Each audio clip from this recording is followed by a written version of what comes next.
স্বাগত নিউজ 24 রাত 10টার সংবাদে আপনাদের সঙ্গে আছি আমি তাসনিমে জান্নাত অর্থী এবং আমি ফারনাজ জুই। শিরোনাম দেখছিলেন, এবারে পুরো খবর। 1.5 মাস বন্ধ থাকার পর সারা দেশে চালু হলো দূরপাল্লার পরিবহন।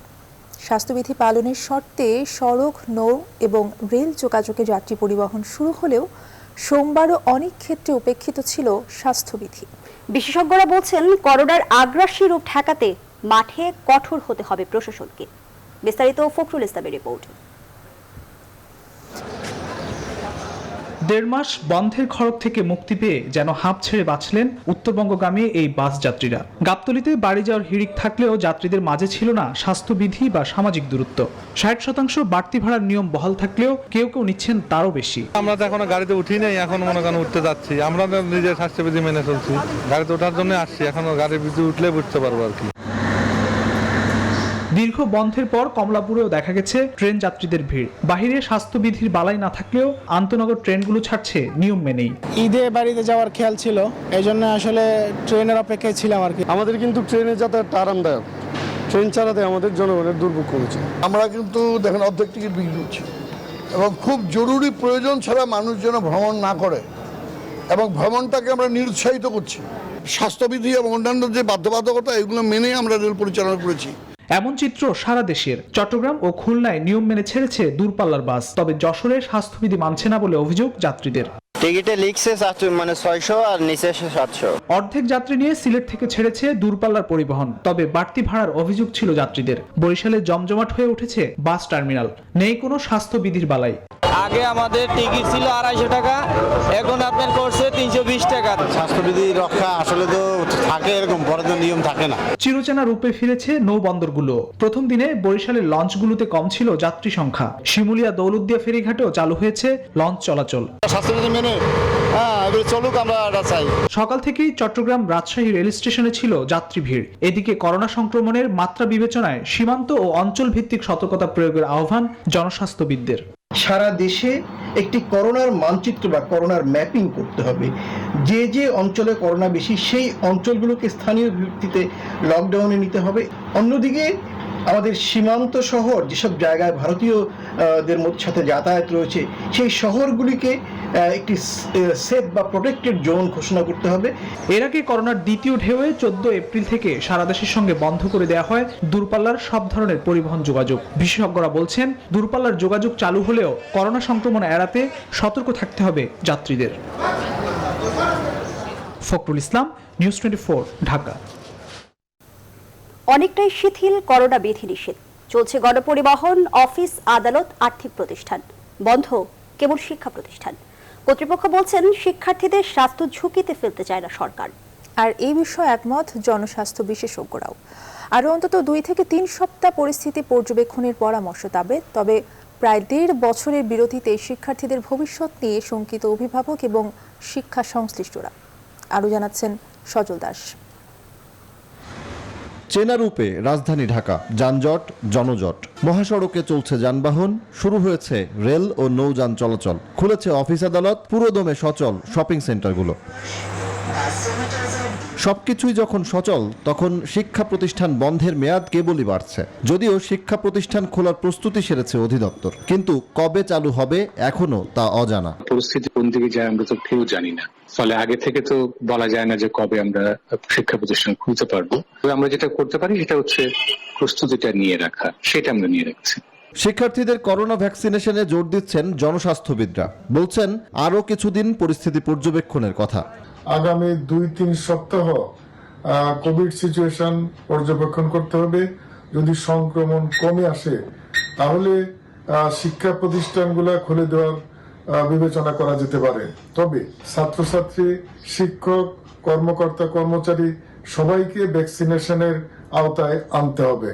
তবে প্রায় 1.5 বছরের বিরতিতে শিক্ষার্থীদের ভবিষ্যৎ নিয়ে শঙ্কায় অভিভাবক ও শিক্ষা সংশ্লিষ্টরা। শিক্ষা প্রতিষ্ঠান খোলার দাবিতে সরব শিক্ষার্থীরাও। সবই তো মনে করেন যে খোলাই, এখন স্কুল কলেজ বন্ধ রেখে কি লাভ? খোলা দরকার স্কুল কলেজ, বাচ্চা পোলাপান সবাই তো নষ্ট হয়ে যাইতেছে। পোলাপান অসুবিধা হলে আমরা সাইডে দিতে আমি তো পোলাপান স্কুল করতে 1 বছর লাগবে। অত্যন্ত দ্রুততম সময়ের মধ্যে শিক্ষা বিশেষজ্ঞদের সমন্বয়ে একটি কমিটি করে কিভাবে এইগুলো পুষিয়ে নেওয়া যায় এবং এই লার্নিং গ্যাপসটাকে পূরণ করা যায়, এটা জাতীয় পর্যায় থেকে প্রত্যেকটি শিক্ষা স্তরের জন্য পৃথক পৃথক কৌশল নির্ধারণ করতে হবে। ক্ষতি বিবেচনায় খুব শিগগিরই শিক্ষা প্রতিষ্ঠান খুলতে কার্যকর পদক্ষেপ নেয়ার দাবি সবার। সজল দাস, নিউজ 24, ঢাকা।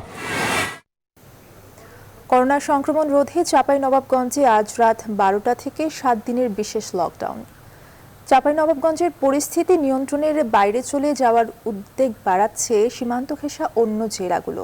এই অবস্থায় স্থলবন্দরগুলোয় সতর্কতামূলক তেমন কোনো ব্যবস্থাও নেই। স্বাস্থ্যবিধি পুরোপুরি বাস্তবায়নে বন্দর কর্তৃপক্ষ অনেক ক্ষেত্রে অসহায়। ব্যুরো প্রতিবেদক ও জেলা প্রতিনিধিদের তথ্য ছবিতে বিস্তারিত জানাচ্ছেন হাসান কামরুল। 24 ঘন্টায় চাঁপাইনবাবগঞ্জের 95 জনের নমুনা পরীক্ষায় 52 জনের করোনা পজিটিভ পাওয়া যায় সোমবার। শনাক্তের হার বিবেচনায় যা 54% বেশি।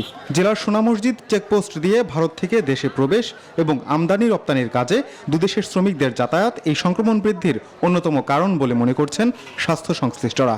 চাঁপাইনবাবগঞ্জ একটা সীমান্তবর্তী জেলা। এখানকার 5টা উপজেলার মধ্যে 3টা উপজেলায় একেবারে ইন্ডিয়ার পেটের মধ্যে। চাঁপাইনবাবগঞ্জে পরিস্থিতি নিয়ন্ত্রণের বাইরে চলে যাচ্ছে বলে শঙ্কা সংশ্লিষ্টদের।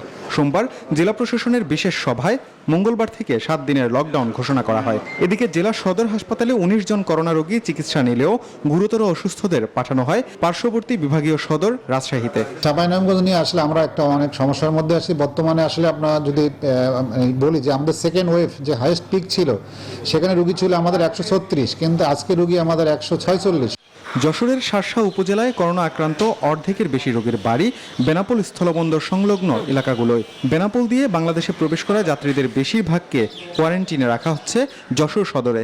এতে হোটেল কর্মচারী ও সরকারি কর্মকর্তাদের মাধ্যমে সংক্রমণ ছড়িয়ে পড়ার আশঙ্কা করছেন স্থানীয় মানুষ। এরা বাইরে বেরোয় আসে কাউন্টার থেকে, চার দোকানে পানি খাচ্ছে, গ্লাসে চা খাচ্ছে, মানুষের সাথে মিশতেছে, আবার দেখাচ্ছে তারা আবার জায়গায় চলে আসে। দিনাজপুরের হিলি স্থলবন্দরে ভারত ফেরত যাত্রীদের স্বাস্থ্যবিধি মানার ব্যাপারে কঠোর অবস্থান নিয়েছে প্রশাসন। ভারতীয় ট্রাক শ্রমিকদের অবাধে প্রবেশ ও স্থানীয় মানুষের স্বাস্থ্যবিধি অবহেলার কারণে সাতক্ষীরার ভোমরা স্থলবন্দর সংলগ্ন এলাকাগুলোয় করোনা ছড়িয়ে পড়ার আশঙ্কা তৈরি হয়েছে। স্বাস্থ্যবিধি খুব একটা মানা হচ্ছে না পঞ্চগড়ের বাংলাবান্ধায়। ভারতের পাশাপাশি নেপাল ও ভুটানের চালক হেলপাররা মাস্ক ছাড়াই চলাফেরা করেন সীমান্তে। স্থানীয় শ্রমিকদের সঙ্গে তাদের মেলামেশা থেকে ভাইরাস সংক্রমিত হওয়ার শঙ্কায় বাংলাবান্ধার মানুষ। Desk report, news 24। এবার দেশের করোনা পরিস্থিতি। 24 ঘন্টায় করোনা ভাইরাসে আক্রান্ত হয়ে দেশে আরও 25 জনের মৃত্যু হয়েছে। নতুন করে শনাক্ত হয়েছে 1441 জন। সোমবার স্বাস্থ্য অধিদপ্তরের নিয়মিত বুলেটিনে এ তথ্য জানানো হয়েছে। দেশে পর্যন্ত মোট করোনা ভাইরাস শনাক্ত রোগীর সংখ্যা দাঁড়িয়েছে 7,90,521 জন। মোট মৃত্যুর সংখ্যা দাঁড়িয়েছে 12,401। মোট সুস্থ হয়েছেন 7,31,531 জন। 24 ঘন্টায় 17,683 জনের নমুনা পরীক্ষা করা হয়েছে। নমুনা পরীক্ষা বিবেচনায় শনাক্তের হার 8.15%।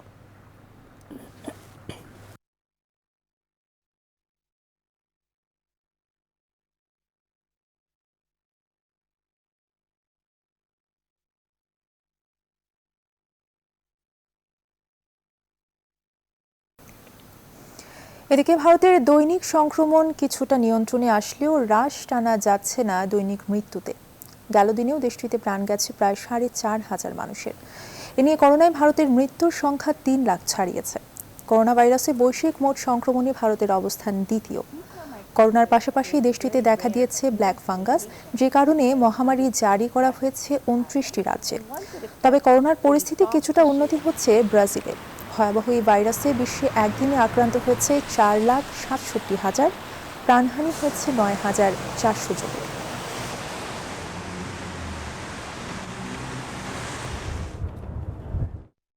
কেন্দ্রগুলোয় ফুরিয়ে আসছে করোনা টিকার মজুদ। বাকি থাকা টিকা এখন প্রয়োগ করতে হচ্ছে রেশনিং পদ্ধতিতে।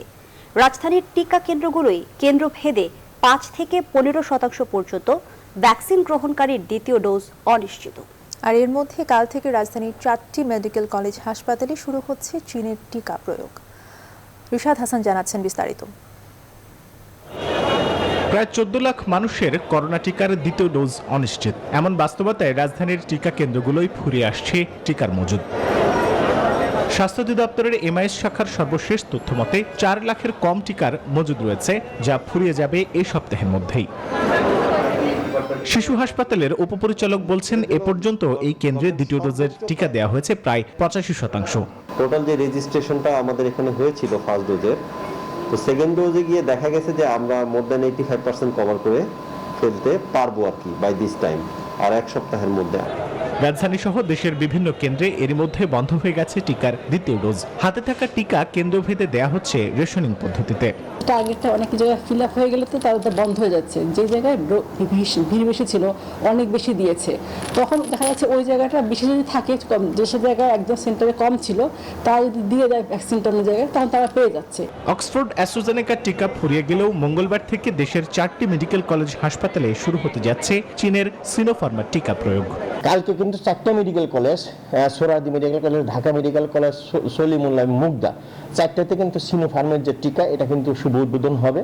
আমরা সেভাবে প্রস্তুত আছি। পূর্বের সিদ্ধান্ত অনুযায়ী এই টিকা দেয়া হবে মেডিকেল কলেজের শিক্ষক ও শিক্ষার্থীদের। এছাড়া চীন ও রাশিয়ার কাছ থেকে টিকা পেতে তৎপরতা অব্যাহত রেখেছে স্বাস্থ্যসেবা বিভাগ। রিশাদ হাসান, নিউজ 24, ঢাকা। টেকসই এবং প্রকৃতিভিত্তিক সমাধানের মাধ্যমে সমৃদ্ধ পৃথিবী গড়তে কমনওয়েলথকে অগ্রণী ভূমিকা পালন করার আহ্বান জানিয়েছেন প্রধানমন্ত্রী শেখ হাসিনা।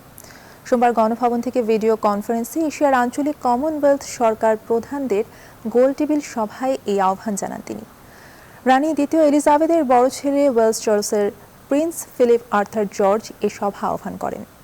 কমনওয়েলথ সদস্য দেশ এবং ক্লাইমেট ভালনারেবল ফোরামের সভাপতি হিসেবে COP26 জলবায়ু সম্মেলনকে সামনে রেখে কয়েকটি ব্যবস্থা গ্রহণের পরামর্শ দেন প্রধানমন্ত্রী।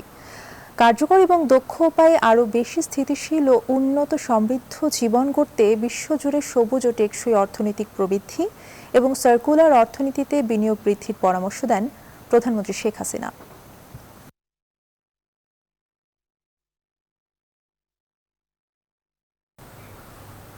বঙ্গোপসাগরের গভীরে সৃষ্ট নিম্নচাপ যশ ঘূর্ণিঝড়ে রূপ নিয়েছে।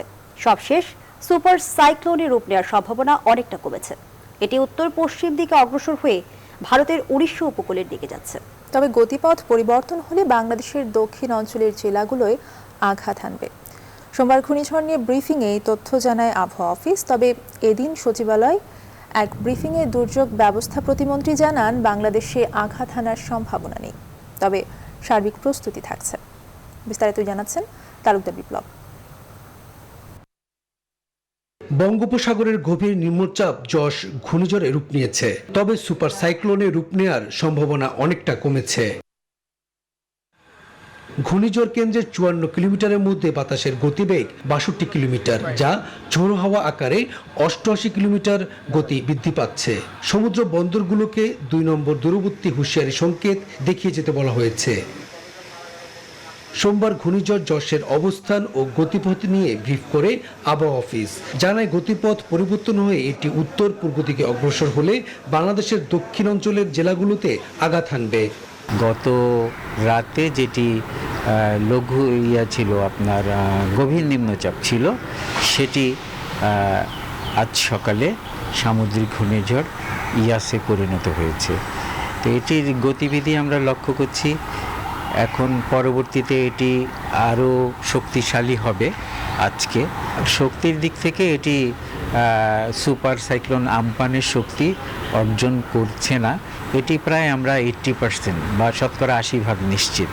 বাংলাদেশে আঘাত আনার সম্ভাবনা কমলেও সার্বিক সতর্কতামূলক ব্যবস্থা ও প্রস্তুতি রয়েছে সরকারের। দুপুরে সচিবালয়ে একথা জানান দুর্যোগ ব্যবস্থাপনা ও ত্রাণ প্রতিমন্ত্রী। Fire service volunteer, army, navy, coast guard, police, Ansar, VDP volunteer, scout volunteer এবং আমাদের সিপিবি ভলান্টিয়ার সহ আমাদের মাঠ প্রশাসনের কর্মকর্তারা এবং আমাদের রাজনৈতিক দল বাংলাদেশ আওয়ামী লীগের নেতাকর্মীরা সবাই প্রস্তুত আছে, সতর্ক আছে। যে কোনো নির্দেশনার ভিত্তিতে তারা কাজ করবে। ঘূর্ণিঝড়ের প্রভাবে দেশের বিভিন্ন জেলায় মঙ্গলবার থেকে বৃষ্টিপাতের সম্ভাবনা রয়েছে এবং বুধবার থেকে তাপদাহ অনেকটা কমে আসবে বলে ধারণা করছে আবহাওয়া অফিস। তালুকদার বিপ্লব, নিউজ 24, ঢাকা। জুলাই মাসের মাঝামাঝিতে অনুষ্ঠিত হবে দেশের শূন্য হওয়া আসনের উপনির্বাচন। দুপুরে নির্বাচন কমিশনের সভায় এই সিদ্ধান্ত হয়েছে বলে জানান নির্বাচন কমিশন সচিব হুমায়ুন কবির খন্দকার। আর ঢাকা 14, কুমিল্লা 5, লক্ষ্মীপুর 2 ও সিলেট 3 আসনে উপনির্বাচনের তারিখ নির্ধারণ করা হবে 2রা জুন। এদিন নির্বাচন কমিশন সভায় তফসিল ঘোষণা করা হবে। করোনা সংক্রমণ রোধে চলমান বিধি নিষেধের মেয়াদ বাড়ানোর কারণে ভোটের তারিখ নির্ধারণ করেনি নির্বাচন কমিশন। এছাড়া অন্যান্য স্থানীয় সরকার নির্বাচনের বিষয়েও 2রা জুন সিদ্ধান্ত হবে। ইসি সচিব জানান, 0 আসনে উপনির্বাচনের সময়সীমা সংক্রান্ত বাধ্যবাধকতা রয়েছে। মধ্য জুলাই নির্বাচন করতে গেলেও ঢাকা 14, কুমিল্লা 5 আসনে নির্বাচন করার সাংবিধানিক সময় শেষ হয়ে যাবে। সেক্ষেত্রে সংবিধানে দেয়া সিইসির বিশেষ ক্ষমতা বলে নির্ধারিত সময়ের পরবর্তী 90 দিনের জন্য সময় বাড়ানো হবে।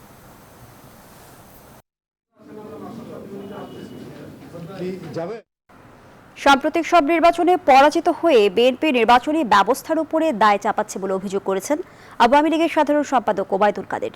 সোমবার সকালে তার বাসভবনে নিয়মিত অনলাইন ব্রিফিংয়ে তিনি কথা বলেন। বলেছেন, দেশের নির্বাচন ব্যবস্থা নাকি সম্পূর্ণ ভেঙে পড়েছে। দেশের নির্বাচন ব্যবস্থা আসলে ভেঙে পড়েনি, ভেঙে পড়েছে বিএনপি। আন্দোলনেও নির্বাচনে ব্যর্থ হয়ে এখন তারা সরকার ও নির্বাচন কমিশনের উপর দায় চাপাচ্ছে। পাসপোর্ট থেকে ইসরায়েল শব্দ বাদ দেওয়ার বিষয়ে স্বরাষ্ট্র মন্ত্রণালয়ের নীরবতাকে সরকারের নীতিহীন অবস্থান বলে মন্তব্য করেছেন মির্জা ফখরুল ইসলাম আলমগীর। সোমবার বিকেলে গুলশানে এক সংবাদ সম্মেলনে বিএনপি মহাসচিব এই মন্তব্য করেন।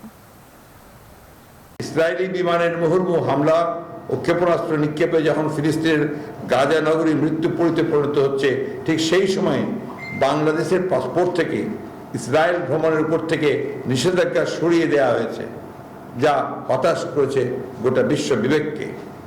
আবার 23 মে ফিলিস্তিন বিরোধী ওই সিদ্ধান্তে ইসরায়েল সরকারের অভিনন্দন টুইটের প্রেক্ষিতে তা অস্বীকার করে পররাষ্ট্র মন্ত্রণালয়ের পক্ষ থেকে বাংলাদেশ সরকারের পজিশন ঘোষণা করা। অপরদিকে স্বরাষ্ট্র মন্ত্রণালয়ের নীরবতা গোটা বিষয়ে সরকারের নীতিহীন অবস্থান বেরিয়ে এসছে। রোজিনা ইসলামের মুক্তির পর মির্জা ফখরুলের বক্তব্য শুনে মনে হয়েছে এ মুক্তিতে তারা খুশি হয়নি। সচিবালয়ে এ মন্তব্য করেন তথ্য ও সম্প্রচার মন্ত্রী ডক্টর হাসান মাহমুদ। তিনি বলেন, ইসরায়েলের সাথে বাংলাদেশের কূটনৈতিক সম্পর্ক নেই, ভবিষ্যতেও হওয়ার কোনো সম্ভাবনা নেই। ইসরায়েলের মানবতা বিরোধী অপরাধের বিরুদ্ধে বাংলাদেশের আগেই অবস্থানই বহাল রয়েছে। মির্জা ফখরুল ইসলাম আলমগীর সাহেব সহ বিএনপি খুশি হয়নি, বরং তারা চেয়েছিল রোজিনা ইসলাম আরো কিছুদিন কারাগারে থাক, তাহলে তো তাদের জন্য রাজনীতি করাটা একটু সুযোগ হতো। সেই জন্য হয়তো তার মুক্তিতে মির্জা ফখরুল ইসলাম আলমগীর সাহেব খুশি হতে পারেনি, আমার তাই মনে হয়েছে। ঢাকা বিশ্ববিদ্যালয়ের তথ্য বিজ্ঞান ও গ্রন্থাগার ব্যবস্থাপনা বিভাগের শিক্ষার্থী হাফিজুর রহমানের মৃত্যুর ঘটনায় মামলা করেছেন তার ভাই হাবিবুর রহমান। রাজধানীর শাহবাগ থানায় মামলা দায়ের করা হয়েছে। এদিকে সুষ্ঠু তদন্ত সহ 4 দফা দাবিতে মানববন্ধন করেছেন বিশ্ববিদ্যালয়ের একদল শিক্ষার্থী। গেল 15 মে ব্রাহ্মণবাড়িয়ার গ্রামের বাড়ি থেকে ঢাকার উদ্দেশ্যে রওনা দেওয়ার পর থেকে হাফিজুরের আর খোঁজ পাচ্ছিল না তার পরিবার। নিখোঁজের 8 দিন পর পুলিশের সহায়তায় রোববার ঢাকা মেডিকেল কলেজ হাসপাতালের মর্গে হাফিজুরের লাশ শনাক্ত করেন তার ভাই।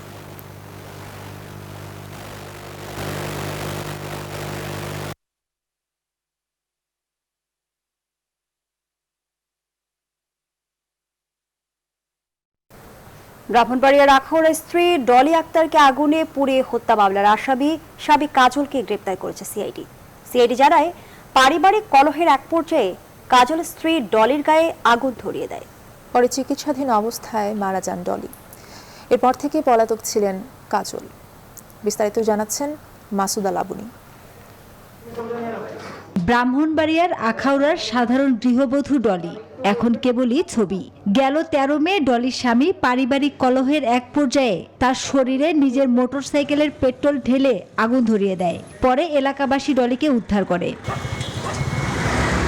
আশঙ্কাজনক অবস্থায় শেখ হাসিনা জাতীয় বার্ন অ্যান্ড প্লাস্টিক সার্জারি ইনস্টিটিউটে ভর্তি করা হয় দগ্ধ ডলিকে। গেল 18 মে সেখানেই চিকিৎসাধীন অবস্থায় মারা যান। পরদিন ডলির ভাই আখাউড়া থানায় কাজলের বিরুদ্ধে হত্যা মামলা করেন। ডলির মৃত্যুর পর থেকেই পলাতক ছিলেন কাজল। রোববার মধ্যরাতে তাকে জাফলং থেকে গ্রেফতার করে সিআইডি। এ বিষয়ে সোমবার দুপুরে কেন্দ্রীয় কার্যালয়ে সংবাদ সম্মেলনে বিস্তারিত জানায় তারা। কাজল ভুঁইয়ার বক্তব্য হচ্ছে সে ঝগড়াঝাটির এক পর্যায়ে তার বাইরে মোটরসাইকেল পার্ক করা ছিল, মোটরসাইকেল থেকে পেট্রোল তার স্ত্রীর শরীরে ছিটিয়ে দিয়ে গ্যাস লাইটার দিয়ে আগুন ধরিয়ে দেয়। ওই দিনই ঢাকা নিয়ে আসে। কাজল মাদক ব্যবসায়ী, তার বিরুদ্ধে 13টি মাদক মামলা সহ 19টি মামলা রয়েছে বলেও জানায় সিআইডি। পলাতক আসামি তার বাড়িতে তো থাকতোই না, তার স্ত্রী ছেলে মেয়েদেরকে নিয়ে কোনো মতে সংসার চালাতো। এখন স্ত্রী মারা গেল, এখন কাজল ভুঁইয়া তো পুলিশের হাতে অ্যারেস্ট হয়েছে, বিচার হবে তার। এখন তার সন্তানদের যে অবর্ণনীয় দুর্ভোগ শুরু হলো, সমাজের যেই অবক্ষয়জনিত কারণে এই সমস্ত ঘটনা ঘটে। গ্রেফতারের সময় কাজলের কাছ থেকে টয়োটা সেলুন গাড়ি জব্দ করা হয়, যেটি তার নিজের নয়। মাসুদা লাবনী, নিউজ 24, ঢাকা। অবশেষে সারা দেশ জুড়েই শুরু হয়েছে অপেক্ষার বৃষ্টি। প্রায় এক সপ্তাহের তীব্র দাবদাহের পর স্বস্তির বৃষ্টি নেমেছে রাজধানীতেও। ধেয়ে আসা ঘূর্ণিঝড়টির প্রভাবে উপকূলীয় জেলাতেও শুরু হয়েছে এই বৃষ্টি। বসুন্ধরা এলাকা থেকে আমাদের সাথে সহকর্মী নাইমা জিকো জানাবেন সে বৃষ্টির খবর। জিকো, দিনভর ক্লান্তির গরমের পর এসেছে কাঙ্ক্ষিত বৃষ্টি, আমাদেরকে জানাবেন বিস্তারিত।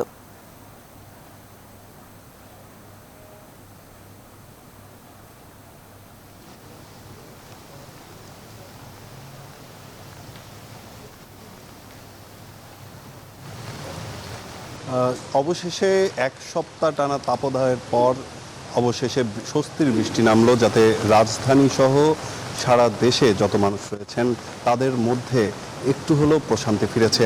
তো আজ সন্ধ্যা থেকেই কিন্তু বিজলি চমকাচ্ছিল আকাশে, আমরা দেখেছি যেটা, এবং ঠিক রাত 8:45 থেকে এই বৃষ্টি শুরু হয়েছে। মুষলধারে বৃষ্টি হচ্ছে রাজধানী সহ দেশের বিভিন্ন স্থানে, বিশেষ করে উপকূলীয় স্থানগুলোতে কিন্তু বৃষ্টি হচ্ছে যতটুকু আমরা জানতে পেরেছি। তো এই আজকে কিন্তু ঢাকা সহ রাজধানীতে আর কি 38.1 ডিগ্রি সেলসিয়াস তাপমাত্রা রেকর্ড হয়েছে, যেখানে সীতাকুণ্ডে সর্বোচ্চ 38.5 ডিগ্রি সেলসিয়াস তাপমাত্রা রেকর্ড করা হয়েছে। তো যেটি আসলে অনেক বেশি, এবং মানুষের মধ্যে এই অতিরিক্ত তাপদাহের ফলে যেই প্রভাবটি পড়েছিল সেটি আসলে এই বৃষ্টির কারণে অনেকটাই স্বস্তি ফিরিয়ে এনেছে। এবং আবহাওয়াবিদদের সাথে আমাদের কথা হয়েছে, তারা যেটি জানিয়েছেন যে এই বৃষ্টিটি হচ্ছে নিয়মিতই বৃষ্টি, এবং এই বৃষ্টির ফলে সামনে তাপদাহ কিছুটা কমে আসতে পারে। অন্যদিকে সাগরে যেই ঝড় শুরু হয়েছে যশ, সেই যশের প্রভাব কিনা সেটিও আমরা জানতে চেয়েছিলাম। তারা যেটি আমাদেরকে জানিয়েছেন যে এই যশের প্রভাব এখন পর্যন্ত বাংলাদেশে আমাদের পড়েনি, এবং এই যশের প্রভাব আসলে এখন পর্যন্ত পড়েনি। সেটি হলো বুধবার থেকে বোঝা যাবে যে কবে থেকে আসলে এই প্রভাবটি পড়বে। তো এখন পর্যন্ত যতটুকু আবহাওয়াবিদরা আমাদেরকে তথ্য দিয়েছেন যে এই বৃষ্টির ফলে এবং ঝড় বৃষ্টির ফলে কিন্তু অনেকটাই স্বস্তি ফিরে আসবে নগরবাসীর মনে। তো এই ছিল এখন পর্যন্ত আমার কাছে সবশেষ তথ্য। জিকো, ধন্যবাদ আপনাকে। প্রচণ্ড গরমের পরে আসলে কাঙ্ক্ষিত সেই বৃষ্টি নেমেছে অবশেষে, এবং সেই সাথে মানুষের মাঝে এসেছে কিছুটা স্বস্তিও। এই বিষয়ে জানাতে আমাদের সাথে সরাসরি যুক্ত হয়েছিলেন সহকর্মী নাইমা জিকো।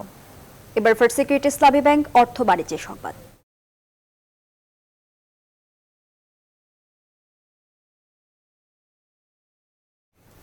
বিটুমিন আমদানির নামে অর্থ পাচারের ফাঁদ। অনুসন্ধান বলছে গেল 10 বছরে বিটুমিন আমদানির আড়ালে পাচার হয়েছে প্রায় 14,000 কোটি টাকা। যোগাযোগ বিশ্লেষকরা বলছেন, আমদানিতে উন্নত মানের 60 থেকে 70 গ্রেডের ঘোষণা থাকলেও পরীক্ষায় দেখা গেছে সেগুলো নিম্নমানের আলকাতরা সমতুল্য। বেশি দামের পণ্য ঘোষণা দিয়ে কৌশলে আনা হচ্ছে কম দামের পণ্য, আর এই সুযোগেই ওভার ইনভয়েসিং এর মাধ্যমে প্রতি বছর পাচার হচ্ছে কমপক্ষে 1000 কোটি টাকা, এমন অভিমত অর্থনীতিবিদদের। অর্থ পাচার বন্ধে অবশ্যই আমদানিকারকদের জবাবদিহিতার মধ্যে আনতেই হবে। বিস্তারিত জানাচ্ছেন আশিকুর রহমান শ্রাবণ। বিটুমিন আমদানির আড়ালে কিভাবে মানি লন্ডারিং হচ্ছে সেটা বুঝতে হলে আগে জানা দরকার কি আমদানির কথা বলে কি ধরনের বিটুমিন আমদানি করা হচ্ছে, আর তার মানি বা কেমন। বর্তমান প্রেক্ষাপটে 60 থেকে 70 গ্রেড হলো সরকার কর্তৃক নির্ধারিত আদর্শ বিটুমিন। আমদানি ঘোষণায় বলা হচ্ছে বিটুমিন আসছে 60 থেকে 70 গ্রেডের, কিন্তু আসলে কি? এই পরীক্ষার ফলাফলে সেটা পরিষ্কার। আমদানি করা এই ভিটামিনের গ্রেড ল্যাবরেটরি পরীক্ষায় পাওয়া যায় 102, যেটাকে বিশেষজ্ঞরা আলকাত্রা বলছেন। ভিটামিনের একটি ড্রামে ভিটামিনাস উপাদান থাকার কথা কমপক্ষে 99%, কিন্তু আমদানি করা ভিটামিনে আছে মাত্র 92%। মূলত আমদানি ঘোষণার সাথে দেশে আসা এসব ভিটামিনের মিল নেই। 60-70 আসার কথা, কিন্তু দেখা যায় যে প্রায় এটা 100 গ্রেডের দিকে চলে যায়। কিন্তু ইম্পোর্টেড শুধু সফটওয়্যার না, এর মধ্যে ভিটামিন কন্টেন্টটাও কিন্তু একটু কম। তো নজরদারির অভাবে এই ধরনের সস্তার ভিটামিন দিয়ে আমাদেরকে 3 অবস্থা করে ফেলছে। জাতীয় রাজস্ব বোর্ড সূত্রে জানা গেছে, চলতি অর্থ বছরের প্রথম 9 মাসে 3,19,661 টন ভিটামিন আমদানি করেছে 42টি প্রতিষ্ঠান, যার মূল্য দেখানো হয়েছে প্রায় 1,110 কোটি টাকা। অনুসন্ধান ও বিশেষজ্ঞদের মতামত বলছে, 60 থেকে 70 গ্রেডের ভিটামিনের ঘোষণায় অনেক ক্ষেত্রে আসছে 80 থেকে 100 গ্রেডের ভিটামিন। আন্তর্জাতিক বাজার দর যাচাই করে দেখা গেছে, 80 থেকে 100 গ্রেডের ভিটামিনের বাজার মূল্য 150 থেকে 180 ডলারের মধ্যে ওঠানামা করে। প্রতি টন ভিটামিনের বিপরীতে বিদেশে পাঠানো হয় বাড়তি 34,000 টাকা। ফলে ভিটামিনের প্রকৃত মূল্যের বাইরে বাড়তি প্রায় 1,087 কোটি টাকা বিদেশে পাচার হয়ে গেছে বলে ধারণা সংশ্লিষ্টদের। 10 বছরে যার পরিমাণ প্রায় 14,000 কোটি টাকা। $200 দেখানো হলো, আসলে 100 টাকা দিয়ে আমি কিনে আনলাম, 100 টাকা আমার ওইখানে বিদেশে পাচার হয়ে গেল। এইটা ওভার ইনভয়েসিং এর মাধ্যমে ইম্পোর্টের সময় হয়। কর্তৃপক্ষের দায়িত্ব হচ্ছে যে ভিটামিনের কোয়ালিটিটা চেক করা। সেখানে ভিটামিনের কোয়ালিটি খুব খারাপ। এই কোয়ালিটির ভিটামিন বাংলাদেশে ব্যবহার করা হয়, পৃথিবীর অন্য কোনো দেশে কিন্তু অ্যালাউই করবে না। চট্টগ্রাম কাস্টমস হাউজের তথ্য মতে 2019-20 অর্থ বছরে আমদানি করা ভিটামিনের পরিমাণ ছিল 3,80,275 টন। সংশ্লিষ্টরা বলছেন, গ্রেড ভেদে মূল্য অনেক রকম হলেও সব মানের ভিটামিনের ডিউটি একই। এই সুযোগ কাজে লাগিয়ে অল্প দামে নিম্নমানের ভিটামিন এনে উন্নত মানের ভিটামিন উল্লেখ করা হয়। বিদেশে টাকাও পাঠানো হয় উন্নত মানের দর অনুযায়ী। বাংলাদেশ দেশ হিসেবে ক্ষতিগ্রস্ত হচ্ছে, একজন ব্যক্তি লাভবান হচ্ছে, নির্দিষ্ট একটা গোষ্ঠী, এবং তারা এই টাকা বিদেশে পাচার করে তারা ওখানে তাদের বিলাস বহুল বাড়িঘর তৈরি করতেছে সেই দেশে। কেন্দ্রীয় ব্যাংক যদি সে ব্যাপারে তাদের মুখ্য ভূমিকা পালন করে, তাহলে কিন্তু এই বিশাল পরিমাণ টাকা বাংলাদেশের সেভিংস হওয়া সম্ভব। সংশ্লিষ্টরা বলছেন, আমদানি করা নিম্নমানের ভিটামিন ব্যবহারে ত্রিমুখী ক্ষতি হচ্ছে। একদিকে বৈদেশিক মুদ্রার অপচয়, অন্যদিকে মানি লন্ডারিং, আর 6 মাসের নতুন রাস্তার বেহাল দশা ও জনভোগান্তি। আশিকুর রহমান শ্রাবণ, নিউজ 24, ঢাকা। আন্তর্জাতিক প্রসঙ্গ। গ্রিস থেকে লিথুয়ানিগামী রায়ানএয়ারের একটি বিমানকে মাঝপথে মিনস্কে নামতে বাধ্য করে একজন সাংবাদিককে গ্রেফতার করেছে বেলারুশ। দেশটির প্রেসিডেন্ট আলেকজান্ডার লুকাশেঙ্কো বিরোধী ভিন্ন মতাবলম্বী ওই সাংবাদিককে গ্রেফতার করতেই মিনস্কে ওই বিমানকে নামতে বাধ্য করা হয়। তবে বেলারুশের রাষ্ট্রীয় সংবাদ মাধ্যম বলছে, বোমা আতঙ্কের কারণে উড়োজাহাজটির গতিপথ ঘুরিয়ে সেটিকে মিনস্কে জরুরি অবতরণ করানো হয়, যদিও কোনো বোমা বিমানে পাওয়া যায়নি। গ্রিসের এথেন্স থেকে রোববার ভিলনিয়াসে যাচ্ছিল রায়ানএয়ারের ফ্লাইটটি। দুটি জঙ্গি বিমান 171 জন যাত্রীবাহী বিমানটিকে মিনস্ক বিমান পর্যন্ত নিয়ে যায়। এই ঘটনাকে ছিনতাইয়ের সঙ্গে তুলনা করে তীব্র নিন্দা জানিয়েছেন যুক্তরাষ্ট্র সহ বিভিন্ন দেশ। ভিন্ন দেশে গিয়ে সাংবাদিক আটক ও এভিয়েশন নিয়ম ভাঙার কারণে বেলারুশের সরকারকে জবাবদিহি করতে হবে বলে জানিয়েছে ইউরোপীয় ইউনিয়ন।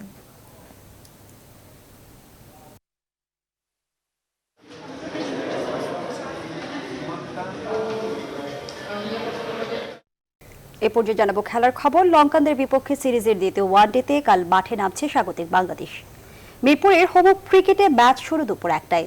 ম্যাচের আগের দিন দলগত অনুশীলন করেনি টাইগাররা। অন্যদিকে মিরপুরের একাডেমি মাঠে লঙ্কানরা নেটে অনুশীলন করলেও সেখানে ছিলেন না একাদশের বেশিরভাগ ক্রিকেটার। বিস্তারিত জানাচ্ছেন মাহফুজুল ইসলাম।